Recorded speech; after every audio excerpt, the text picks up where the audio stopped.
Hello there. My name is Einav Avni, and I am the host of the podcast you're about to listen to. This podcast, Breaks Through the Limits, channeling Archangel Orel through Amir Cooper, has been recorded live in a studio. And in the studio with me are Amir Cooper and his wife Orit. This podcast is all about the words of Archangel Orel, bringing us hints and tips on how to have a better life all around. I hope you enjoy this podcast. Thank you for watching. Hello, everyone, and welcome to this podcast, Breaks Through the Limits, channeling Archangel Orel through Amir Cooper. My name is Einav Avni. I'm an empowerment coach and energy healer. And, and here in the studio with me, Amir and Orit Cooper. Hello, Amir and Orit. How are you today? Yeah, good. Thank you. I was okay until I looked at the mirror. Amir and Orit, tell us a little bit about you, and then we'll get started with the topic of the podcast.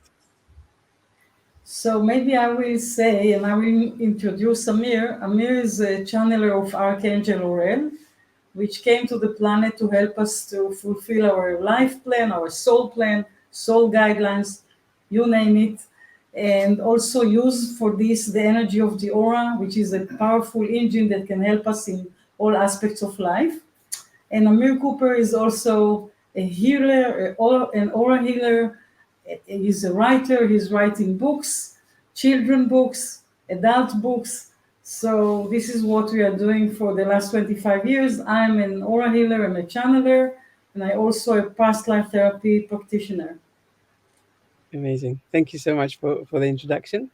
So today we are going to talk about relationships. So in a minute, Amir is going to channel Archangel Orel, and the topic really is about the situation that where in a relationship, one partner wishes to have more intimate relations than the other person in the relationship, and so there is some tension, struggle, and actually can be a lot of situations that come up from this starting point. Um, do you have anything to say before we start the channeling?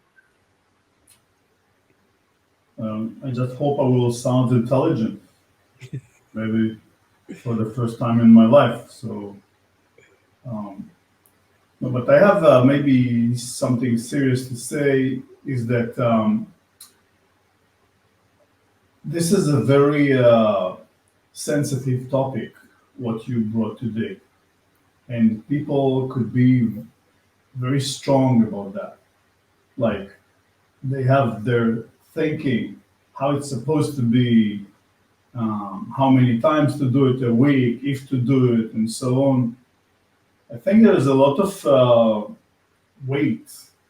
People could feel a lot of stories in their life about that, like how many times we do sex or stuff like this. And I think Aurel will want to bring some new stuff about that. Yes, I think you're totally right. I have it a lot with my own clients. That it's exactly what you said. It's it's the pressure, it's the expectations, it's the what does it mean if we do? What does it mean if we don't? Can we actually go on? How do we? What are we doing here? Kind of question that is overhanging the relationship.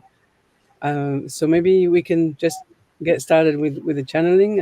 I'm sure there will be some questions and comments that come up as we go along. Not to start with sex on the table here. Like, no, this is not part of the. No, it's not. Okay. No, very later. So I'm happy Ori didn't bring her Hummer because I'm in a bit of danger here now. Um, the thing, we're all saying hi to everyone. He's just trying to help. It's not maybe an easy topic. Um, what we're all saying is that the this topic is full of traps for the woman and for the man. And he will give some examples. Many women can have different thoughts like, I will not be easy. Like, only if the husband or the partner is doing his part, is a loyal partner, and so on, I will have sex with them. And if they are so and so, he's not very nice always, and stuff like this, then we question it. Or if there's a tension in the air, we don't make love because it's not. We don't have the mood. It's not. We don't have the time. We don't have many things that maybe will interfere us to make love, for example. Um, for men, or else, like, for example, could be other sentences like, "What does it mean that the woman does not want to have sex?" Like, I'm the man, I'm having here the rules or whatever. Or I cannot live without having sex when I want. If I don't have the ability to have sex when I want, no point for this relationship. Now, we're all saying with all the relationship between people through the generations, there's a lot of sentences that are crossing our mind about making love or sex or whatever. From sentences that it's just technical. To do sex is just a technical thing, to the other maybe side of world is collapsing and evolving when you're making love. Like maybe world does not know if this is exactly too extreme, but it's very sensitive topic. Now, we all prefer to, let's say, consider it making love in a way that it is part of good long-term relationship between two people. And they understand that making love is supporting their relations. Now, we're also saying if there's a tension, if there is a kind of calculation like, well, you haven't swept the floor, or you haven't done that, or you didn't do this, or whatever, and to start or else saying calculations of if we're having sex or making love or not, we're all saying this is in many cases it's a mistake. He's not talking about an option that there is not a good relationship, or someone is taking advantage on the other person when there's a violence in the background or threats or stuff like this. He's not talking about that. But he's saying that making love could really help a couple to have long relationship for many, many years. And it's helped them to balance stress that they have from different directions. Other from work, other from even don't earn enough money maybe from their point of view, or stress from the children. If a couple really supporting each other and they making love in let's say gentle way and in a considerate way, we're saying 95% of the cases this will support their relationship. Now, Raul's not talking about extreme situation that one partner forced the other partner to do it, or he's saying only if we're naked in the street, or different crazy scenario like this. But we're also saying, relatively general speaking, if there's an agreement, making love in most of the cases contribute to the self-esteem of the couple, to their good feeling about each other, the feeling of support. So if it's possible, we're all saying this is a good thing to do. And he's talking about long-term relationship. He's not talking about relationship of one day. This is not considered in this topic from moral point of view. Yeah. And can I bring into the table some of the conversations from my own clients? Um, As long as you don't bring the client themselves here on the table, it's okay. yes. Um, because I feel that there is something before that a lot of the time people are still, dealing with. Like, how do you create this conversation where it says, actually, this is not about, what I have done or haven't done, and the resentment that maybe we feel towards one another in the bigger sense of the relationship.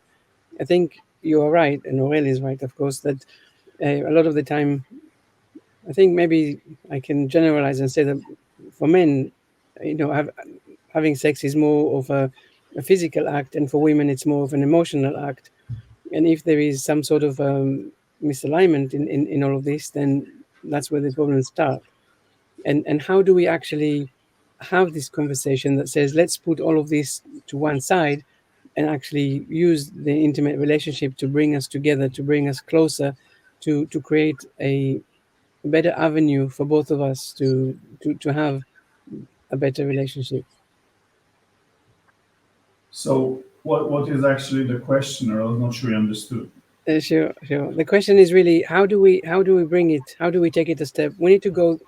I feel that what Orel is saying is basically the outcome. When we both agree that sex is good and we should have it, then that will help the relationship. And I want to get in a step earlier and say, well, how do we even create a situation where the couple feels um, comfortable or calm enough to say, okay, let's have this conversation. Let's see, why is it that we're not having this intimate relationship, as often as we both feel that is right? What is actually the problem? How do we unpack it as a couple to make sure that we can actually agree to do things in a different way? Well, we're all saying he hoped that he will talk about what you meant by what you said. He's saying in many cases, for example, women keep the making love as a card. Hmm. You don't do this, we don't make love. Or sometimes they don't even think about it this way. They have a tension in themselves because they're not happy with different things that their partner is doing. So one of the automatic thoughts that they have, we cannot have sex together because something is not working in a relationship. Hmm. Now, we're also saying there is a difference between women and men about sex. Like you already touched it, like maybe that women it's more in their thoughts and men is more in doing the thing. But we want to say that many men they're not aware about the significance of having making love more than just the love, making the love act itself. They are not aware to this. But first, that to have a woman that accept them, that live with them, that they can talk, they can work on their relationship, and they can make love. We're also saying this is also very important for the men. The only thing is that men many times would not admit it or would choose not to look at that. Like from the point of, I don't know, I don't need anyone. I'm happy, I manage myself, uh, I don't need help of really a partner, I can manage myself. Now, I was not saying all men like this, But many men, the instinctive way of thinking is something like this. And this is, we're all saying from his point of view, it's coming from a survival mode. Like, I don't need a woman, I don't need a dog, I don't need a house, I don't need anything. I could manage, kind of manly thing.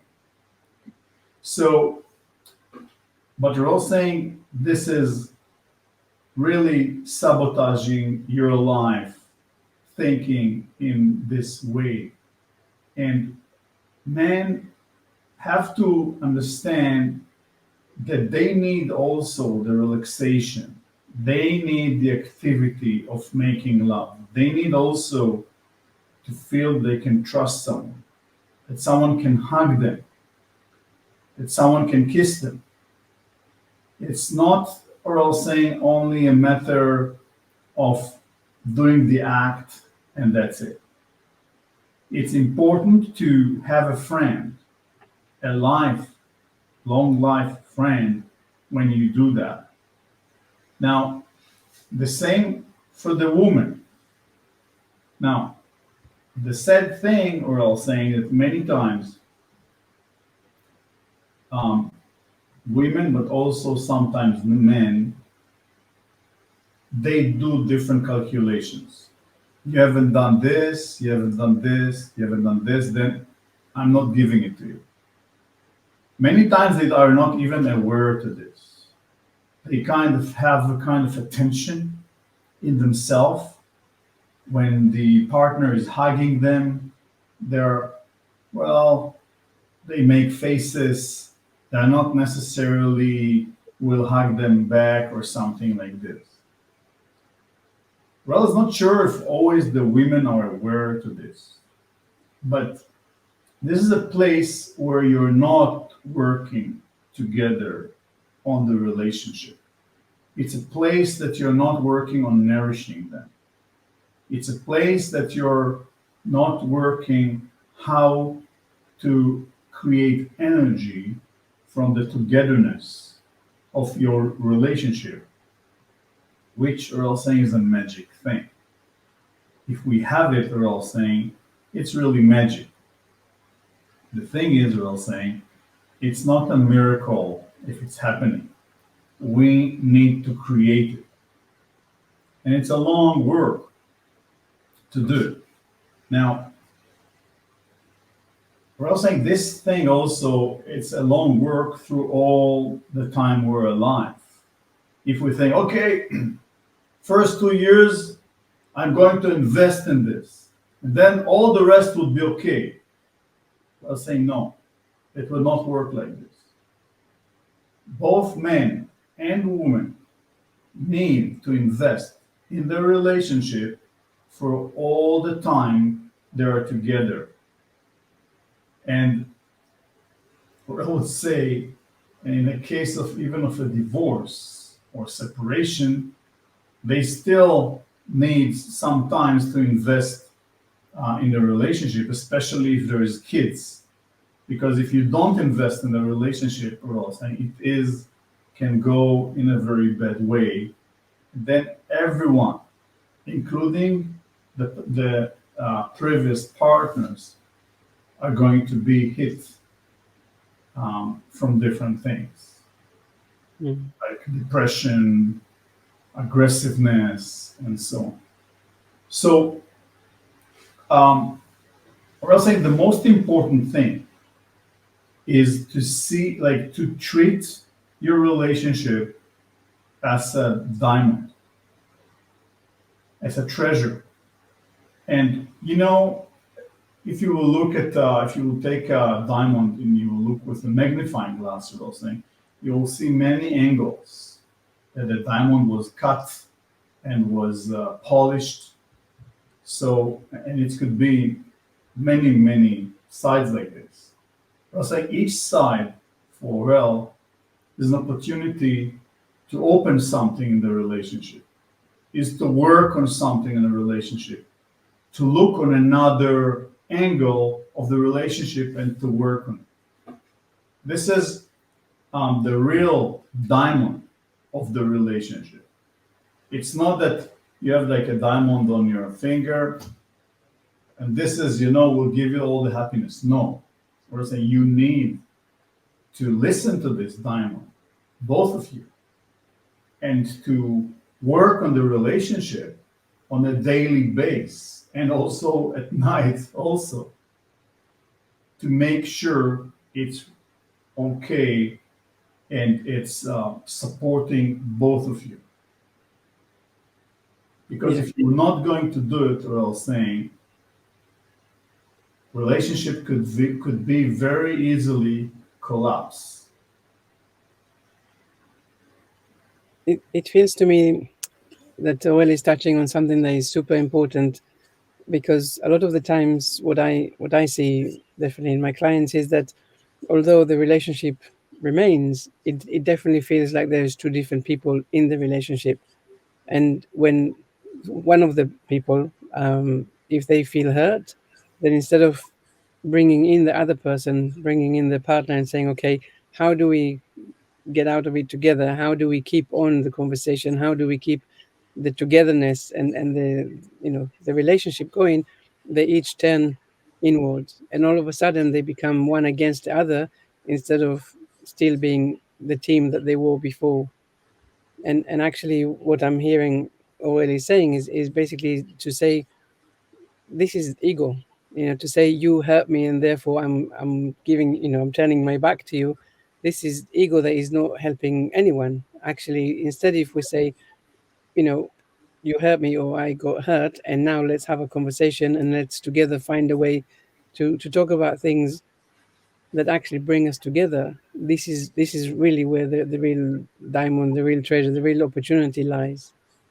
That's that's how I understand what he's saying. Um,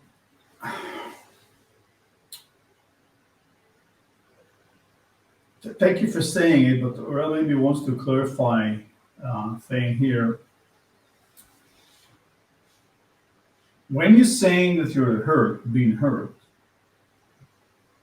Aurel say we have to be very careful when we're saying it, because many times it could be you're choosing to be hurt in order to manipulate your partner to do something for you. For example, if you want your partner to buy for you something expensive, or um, you want that your partner would feel uncomfortable, and then you can ask them for different things.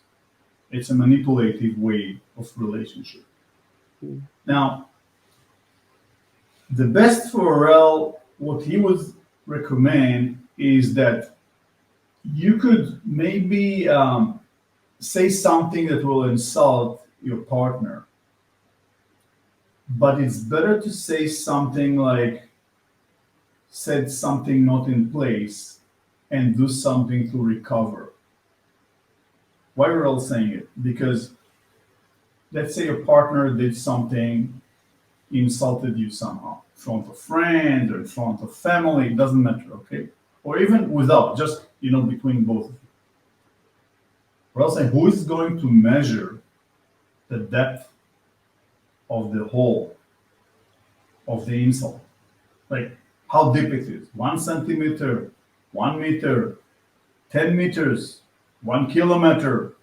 Like we're all saying there is sentences between couples that like, I will never forget you. Forgive it to you first, sorry. Will never, this is something I will take to my grave. So we're all saying if people use this kind of expressions, this maybe from one hand, they want maybe to have attention, to call, hey, I don't feel comfortable with what you said. But it's also all saying that this is, they raise the flag saying, I will never forgive you for that. And this would be a constant tool in our relationship that I will remind you that you are not okay. visceral saying is a very problematic and not something that will contribute positive energy in your relationship. And we're also saying many people likes to say it. I will never forget this and this and this. Or this, what you've done,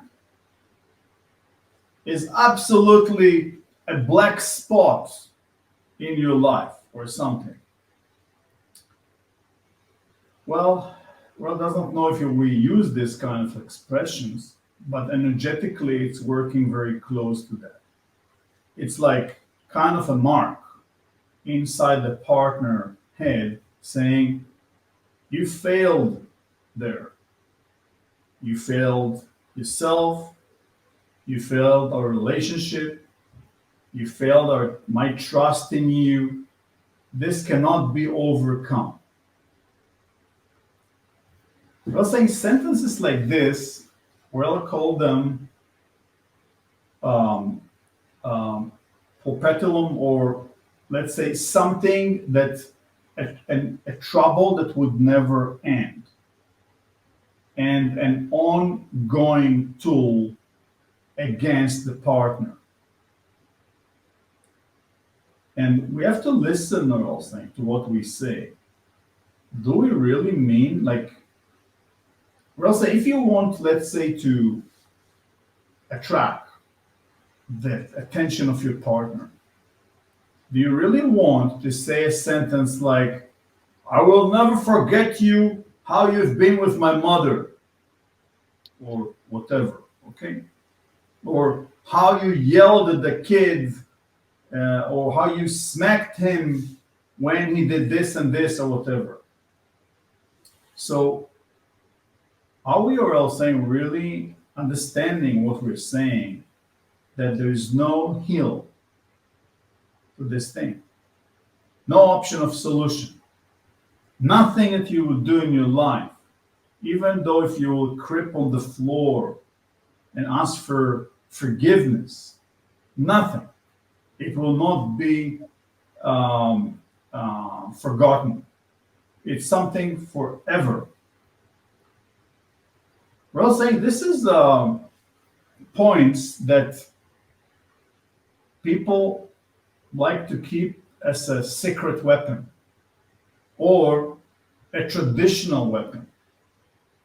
Everything, like in the mind of the other side, like everything went okay until the partner took out the traditional weapon, which is one of the sentences we're all saying we said. Mm-hmm. Question are all saying, if we want to be smart, not outsmart our partner, if we want to be smart in our life, in our relationship, the questions if we want, or else saying, movement in our relationship. And this, by the way, we're all saying it's not a simple answer, because most people could say, yeah, for sure I want a movement. But we're all saying a movement sometimes is not comfortable, because when there is a movement in the relationship, both sides are all saying need to re-estimate what's going on and to see how they could live together in a different scenario between them. For example, changing work hours, or making love more than once a week, or different things can happen. So, what I wanted to summarize it more or less, we need to act from his point of view towards more flexibility and to see how we can feel each other, fulfill each other, not to ignore each other, and to listen to the other partner. Yeah. But we have to be very careful of not having a Shakespearean kind of relationship, which is the style we're all saying, to be or not to be, this is the question. Well, We're all saying the question is, after this kind of talking, can you sit near one at the same table and talk? Or each one is take the sword and starting to a fight or something? Like, where we want to be? Like, do we want to be right? Or do we want to be happy, humble, and talk together about things? Well, didn't say not to uh, uh, be precise and say what you feel. It's okay. But we have to understand that we need to talk and we need to see when we're talking if we can hug the other partner, if we can have a good relationship with them, not to have like a kind of a revenge relationship. So he doesn't know if he's clear with what he's telling us, but from his point of view, what he's saying now, and in many cases, it's the life and death of our relationship. How authentic we could be, how dramatic we could be, and how much we are in the ego. Now, someone can understand from that, don't keep any principles, like everything can move like water. Well, I'm not sure about that, but for sure, we need to be able to talk about everything, to be in physical touch when we're doing things, and we really need to nourish our relationship. Not something like, oh, can I get a kiss? I remember the first time we've met, you gave me a kiss.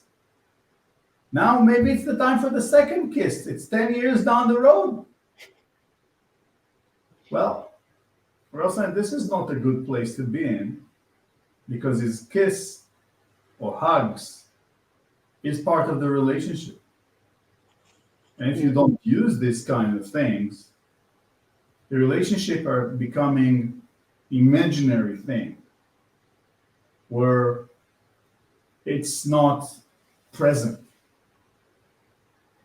It's present in the papers maybe that we signed when we married, but not in real um, um, atmosphere or a real thing that is happening. Like if you're coming home as a partner, you don't say hi to your wife or she doesn't say hi to you. You don't hug. Oh, I want coffee! And you sit immediately near the computer. And this is all saying the kind of relationship you don't have really a support there for both of you. Yeah. So we need to be active. The last sentence I think you would say, we need to be active every day and night to create the relationship. And no one is going to do it for us. Only us and the partner could do it.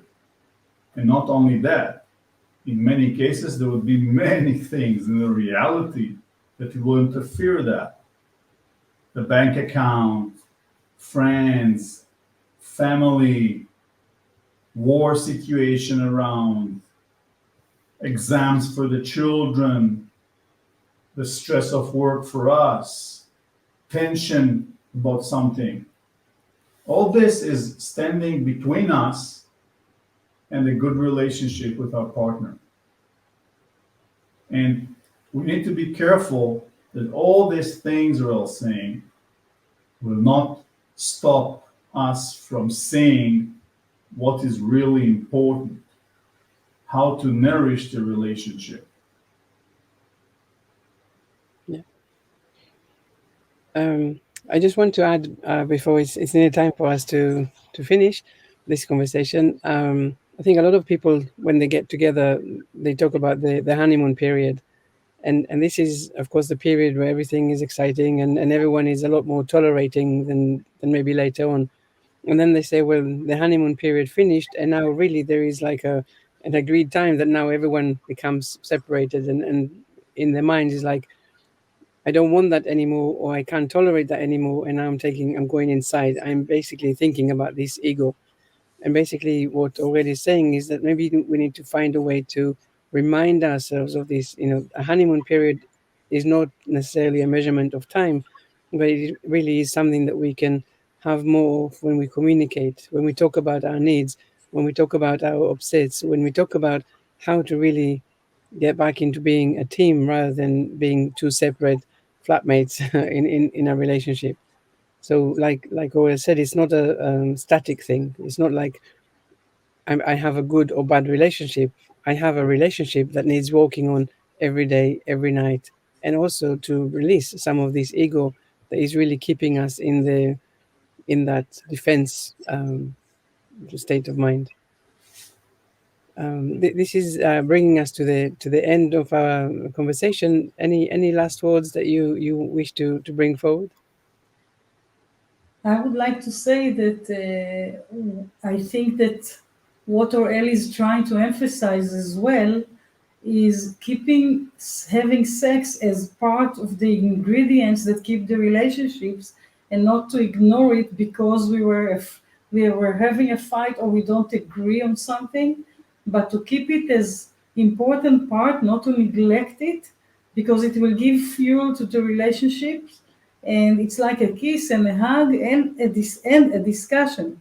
So to keep it in mind is something that will bring energy to the couple relationships, and not to forget about it. Yes, very. So Thank you so much, Amir and Orit and Orel. Really important conversation, and I really hope that people really do take a moment to reflect and think, maybe what can I do differently. Thank you so much for this wonderful conversation. thank you very Thank you for much. having us. Thank you. Thank you.